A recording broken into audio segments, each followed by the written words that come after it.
Hi ಎಲ್ರಿಗೂ ನಮಸ್ಕಾರ. ನಿಮ್ಮೆಲ್ರಿಗೂ ಇವತ್ತಿನ ವ್ಲಾಗ್ಗೆ ಸ್ವಾಗತ.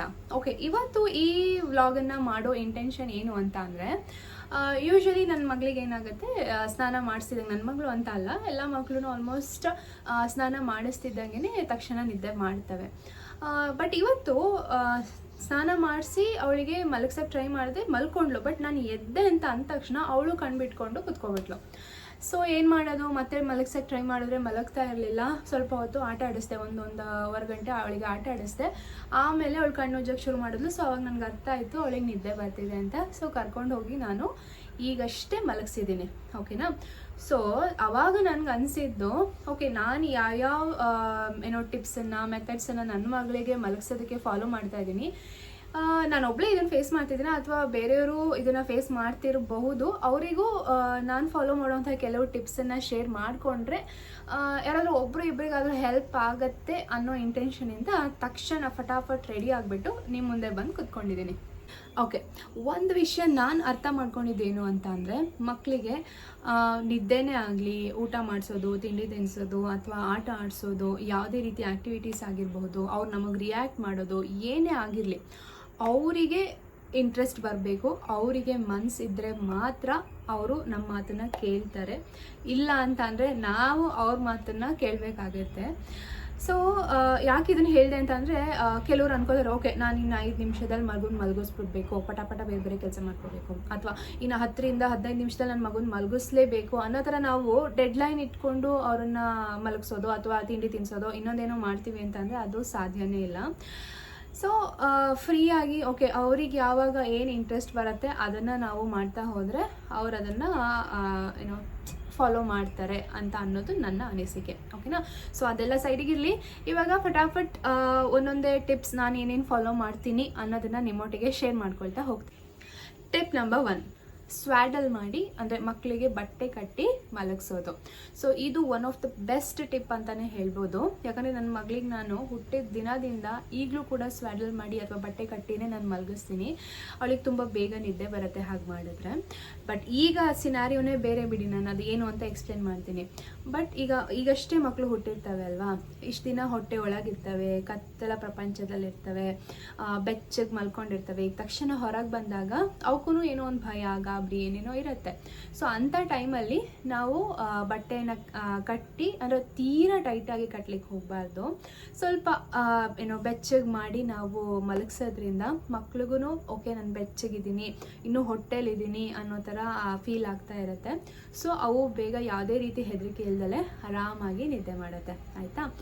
ಈಗ ಹೋಗ್ತಾ ಹೋಗ್ತಾ ಏನಾಗುತ್ತೆ ಅಂತಂದರೆ, 1-2 ತಿಂಗಳಿದ್ದಾಗ ನಾವು ಹೆಂಗೆ ಬಟ್ಟೆ ಕಟ್ಟಿರ್ತೀವೋ ಅದು ಹಾಗೇನೇ ಇರುತ್ತೆ. ನಾವಾಗೆ ಎಬ್ಸಿದಾಗ ಮಾತ್ರ ಅವು ಹೇಳುವಂಥ ಚಾನ್ಸಸ್ ಇರುತ್ತೆ, ಇಲ್ಲ ಅವಕ್ಕೆ ಹಸುವಾದಾಗ ಹೇಳ್ತಾ ಇರ್ತವೆ. ಬಟ್ ಈಗ ನನ್ನ ಮಗಳಿಗೆ 5 ತಿಂಗಳು.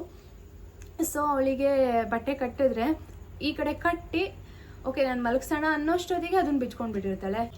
ಸ್ವ್ಯಾಡಲ್ ಮಾಡಬೇಕಾದ್ರೆ ಒಂದು ಮುಖ್ಯವಾದ ವಿಷಯ ಏನು ಅಂತ ಅಂದರೆ, ಈ 1-2 ತಿಂಗಳು ಮಕ್ಕಳಿಗಾದರೆ ಓಕೆ, ಅವು ನಾವು ಹೇಳ್ದಂಗೆ ಕೇಳ್ತೇವೆ, ನಾವು ಎಲ್ಲಿ ಮಲಗಿಸಿರ್ತೀವಿ ಅಲ್ಲಿ ಮಲ್ಕೊಂಡಿರ್ತವೆ. ಬಟ್ ಹೋಗ್ತಾ ಹೋಗ್ತಾ ಮಕ್ಕಳು ದೊಡ್ಡವರಾದಂಗೆ ಈ ನಾವು ಬಟ್ಟೆನ ಕಟ್ಟಿದಾಗ ಅವಕ್ಕೆ ಈ ಬೆರಳನ್ನ ಬಾಯಿಗೆ ಇಟ್ಕೋಬೇಕು, ಬೆರಳು ಚೀಪಬೇಕು, ಅಥವಾ ನಾವು ಉಲ್ಟಾ ದಬಾಕೋಬೇಕು, ಈ ಥರ ಎಲ್ಲ ಆ್ಯಕ್ಟಿವಿಟೀಸ್ ಜಾಸ್ತಿ ಮಾಡ್ತಾ ಇರ್ತವೆ.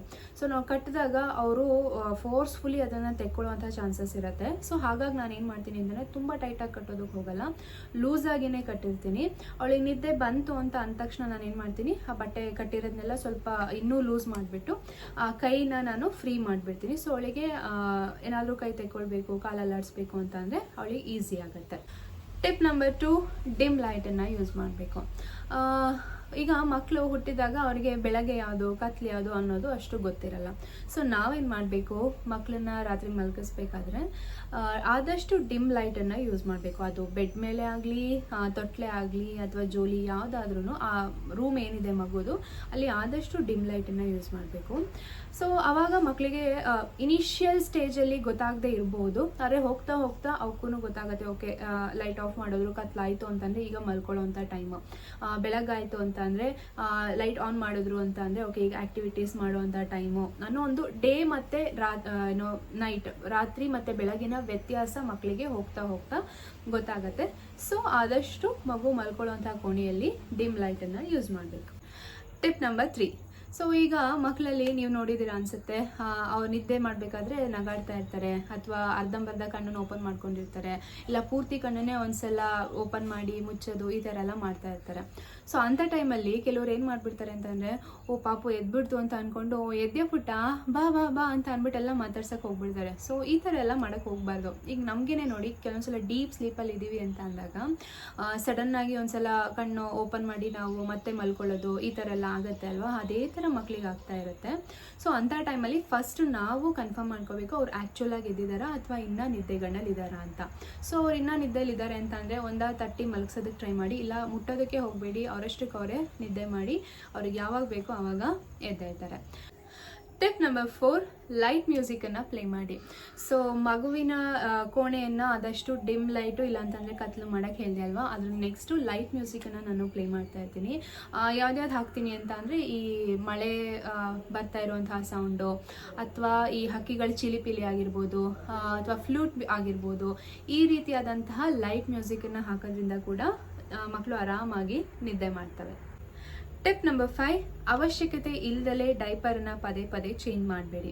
ನೀವೇನಾದರೂ ಮಗುಗೆ ಡೈಪರನ್ನು ಬಳಸೋರು ಆಗಿದ್ದರೆ, ಈಗ ಮಗುನ ಮಲಗ್ಸೋಕ್ಕೆ ಹೋಗ್ತಿದ್ದೀವಿ ಅಂತ ಗೊತ್ತಾಗುತ್ತೆ ಅಲ್ವಾ, ಆವಾಗಲೇ ಒಂದ್ಸಲ ಚೆಕ್ ಮಾಡಿಬಿಡಿ, ಡೈಪರ್ ಏನಾದರೂ ಫುಲ್ ಆಗಿದೆಯಾ, ಚೇಂಜ್ ಮಾಡಬೇಕಾ ಅಂತ. ಸೊ ಆವಾಗ ಹೊಸ ಡೈಪರನ್ನು ಹಾಕ್ಬಿಟ್ರೆ ನಮಗೆ ಒಂದು ಟೆನ್ಷನ್ ಇರಲ್ಲ, ಓಕೆ ಡೈಪರ್ ಫುಲ್ ಆಗಿದೆಯಾ, ಚೇಂಜ್ ಮಾಡಬೇಕಾ ಅನ್ನೋ ಒಂದು ಟೆನ್ಷನ್ ಇರಲ್ಲ. ಸೊ ಇಲ್ಲ ಮಧ್ಯದಲ್ಲಿ ಮಗು ಮಲಗಿದ್ದಾಗ್ಲೂ ಚೇಂಜ್ ಮಾಡ್ತಾ ಇದ್ದೀವಿ ಅಂತಂದರೆ ಆಬ್ವಿಯಸ್ಲಿ ಮಗು ಎದ್ದೇಳುತ್ತೆ ಅಲ್ವಾ. ಸೊ ಇನ್ನೊಂದೇನು ಅಂತ ಅಂದರೆ, ಮಗು ಆರಾಮಾಗಿ ಮಲಗಿದೆ ಅಂತ ಅಂದರೆ ನಾವು ಡೈಪರ್ ಚೇಂಜ್ ಮಾಡುವಂತಹ ಅವಶ್ಯಕತೆಯೇ ಇರಲ್ಲ. ಸೊ ಹಾಗಾಗಿ ಅವಶ್ಯಕತೆ ಇದ್ದಾಗ ಮಾತ್ರ ಡೈಪರನ್ನು ಚೇಂಜ್ ಮಾಡಿ. ಟಿಪ್ ನಂಬರ್ 6, ಮಕ್ಕಳಿಗೆ ನಿದ್ದೆ ಬಂದಿದೆ ಅಂತ ಅಂದ್ಬಿಟ್ಟು ಅವು ಸೈನ್ಸ್ ಮಾಡ್ತಾ ಇರ್ತವೆ. ಏನಂದರೆ ಆಕಳಿಸೋದು, ಅಥವಾ ಕಣ್ಣು ಉಜ್ಕೊಳ್ಳೋದು, ಇಲ್ಲ ನಾವೇನಾದರೂ ಆಟ ಆಡಿಸ್ತಾ ಇದ್ದರೆ ಅದಕ್ಕೆ ಇಷ್ಟ ಆಗ್ತಿಲ್ಲ ಅಂತ ಕಿರಿಕಿರಿ ಮಾಡೋದು, ಅಳೋದು, ಕೂಗೋದು, ಈ ಥರ ಎಲ್ಲ ಮಾಡ್ತಾ ಇರುತ್ತೆ. ಸೊ ನಾವು ಅದನ್ನು ಅರ್ಥ ಮಾಡಿಕೊಂಡು ಅಂಥ ಟೈಮಲ್ಲಿ ಇಮಿಡಿಯೇಟಾಗಿ ಮಗುನ ಮಲಗಿಸೋದಕ್ಕೆ ಸಿದ್ಧತೆನ ಮಾಡ್ಕೋಬೇಕು. ಅದು ಬಿಟ್ಟು ಅದನ್ನು ಇನ್ನೂ ಜಾಸ್ತಿ ಆಟ ಆಡಿಸೋದು ಅಥವಾ ಓಡಾಡಿಸೋದು, ಈ ಥರ ಎಲ್ಲ ಮಾಡಿದಾಗ ಅಳೋದು ಅಥವಾ ಕೂಗೋದನ್ನು ಅವು ಜಾಸ್ತಿ ಮಾಡ್ತವೆ, ಇಲ್ಲ ಬಂದಿರುವಂತಹ ನಿದ್ದೆ ಹೋಗ್ಬಿಡತ್ತೆ. ಮಗನ ಮಲಗಿಸೋದಕ್ಕೆ ನಾನಿಲ್ಲಿ ಟಿಪ್ಸ್ ಶೇರ್ ಮಾಡ್ತಾ ಇದ್ರೆ ನನ್ನ ಮಗಳು, ಅಮ್ಮ ನಾನು ಟಿಪ್ಸ್ ಕೊಡ್ತೀನಿ ಎಲ್ಲರಿಗೂ ಅಂತ ಎದ್ಬಿಟ್ಟಿದ್ದಾಳೆ. ಸೊ ಹೌದು ಮಗ, ನೀ ಎಂತ ಟಿಪ್ಸ್ ಕೊಡ್ತೆ ಮಗ, ಕೊಡು ಎಲ್ಲರಿಗೂ ಹಾಯ್. ಎಲ್ಲ ಮಗ ಹಾಯ್, ನೀ ಎಂತ ಟಿಪ್ಸ್ ಕೊಡ್ತೆ ಮಲ್ಕೊಳ್ಳೋದಕ್ಕೆ, ಹಾಂ ಕೊಡು ಮಗ. ಸೊ ಇನ್ನೊಂದು ಲಾಸ್ಟ್ ಟಿಪ್ ಏನಪ್ಪ ಅಂತ ಅಂದರೆ, ರಾತ್ರಿ ಮಕ್ಕಳಿಗೆ ಸ್ನಾನ ಮಾಡಿಸಿ ಮಲಗೋದ್ರಿಂದ ಕೂಡ ಚೆನ್ನಾಗಿ ನಿದ್ದೆ ಬರುತ್ತೆ ಅಂತ. ಈಗ ಹೇಗೆ ನಾವು ಬೆಳಗ್ಗೆ ಸ್ನಾನ ಮಾಡಿಸಿದಾಗ ಮಕ್ಕಳು ಮಲಗ್ತಾರೋ, ಸೊ ಹಾಗೇ ರಾತ್ರಿ ಕೂಡ ಬೆಳಗ್ಗೆ ಎಲ್ಲ ಆಟ ಆಡಿರ್ತಾರೆ, ಮೈಕೈ ಎಲ್ಲ ನೋವಾಗಿರುತ್ತೆ. ಸೊ ರಾತ್ರಿ ಕೂಡ ನಾವು ಸ್ನಾನ ಮಾಡಿಸಿ ಮಲಗಿಸಿದಾಗ ಆರಾಮಾಗಿ ನಿದ್ದೆ ಮಾಡ್ತಾರೆ ಅಂತ ಹೇಳಿ. ಸೊ ಇದಾಗಿತ್ತು ಇವತ್ತಿನ ವ್ಲಾಗ್. ಐ ಹೋಪ್ ನಿಮ್ಮೆಲ್ಲರಿಗೂ ಈ ವಿಡಿಯೋ ಯೂಸ್ಫುಲ್ ಆಯಿತು, ಹಾಗೆ ಇಷ್ಟ ಆಯಿತು ಅಂತ ಭಾವಿಸ್ತೀನಿ. ಮುಂದಿನ ವಿಡಿಯೋದೊಂದಿಗೆ ಮತ್ತೊಮ್ಮೆ ಭೇಟಿಯಾಗೋಣ. ಧನ್ಯವಾದಗಳು. ಶುಭ ದಿನ. ನಮಸ್ಕಾರ ಮಾಡುವಾಗ, ನಮಸ್ಕಾರ ಚಾಮಿಜೋ.